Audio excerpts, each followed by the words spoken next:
My name is Natalie Tolliver, and today I will be talking to you about the project Get Started in Art. Get Started in Art is a very diverse project in which someone of any age or skill level can take. In this project, you can learn about all the different parts of art and what makes up a piece of artwork. My favorite part of this project is actually the first activity, which is called Seeing Emotion. In this activity, it is depicting a piece of art to understand the meaning that the artist is trying to convey. This teaches us to learn about the different pieces of art and how artists use different styles, colors, line points, structures to convey their piece of art. Art is a wonderful way of showing emotion or depicting a feeling that is hard to describe with words. For example, when words fail, art speaks.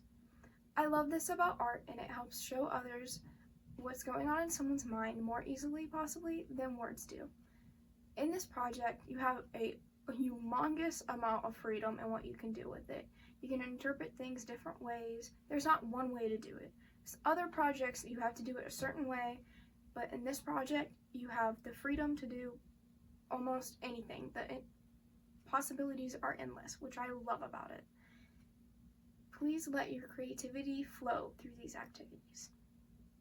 Some examples of things you can do is, this was my demo 2 years ago, back when we were still having meetings. It was before COVID, and this was my project board, and I was talking about the different kinds of colors and how different colors interact with one another, as you can see on the board. And then this year, we were meeting virtually with my club, and so I decided, while on a Zoom call, to go through I made Google Slides, and I decided to go through it. And this year I talked about balancing in art.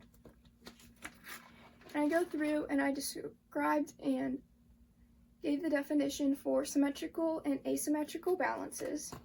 Then I gave them an example. I drew the line down the middle, and since the pieces of art aren't the exact same on each side, it would be asymmetrical. And then I gave an example of what symmetrical would be. I drew a line down the middle. Both sides are practically the same, so therefore it's symmetrical. And then I had my club try to do this on their own, and we used the chat for them to guess the answers before I put the answers on the bottom. This is just an example of how different things can be for your demos or for your more activities, because these were both demos that I used because of the more challenges in the bottom of the activities. And then this is my art project from this year. I love the Beatles, and I love the song All You Need Is Love, and I also felt it was very fitting for this year because we've all been through lots of challenges, and I felt if all of us treat each other with love and kindness, we will all get through this together, and we'll be back soon, and everything will be great. And also, it depicts balance because of the more chaotic background with the colors, and then the white and black helps to balance it out. And you will also learn more about this in your book, which you will learn soon if you decide to take it. So I hope you have fun picking out your projects. I hope you let your creativity flow. Thank you for watching. I hope you learned something, and I hope you want to Get Started in Art.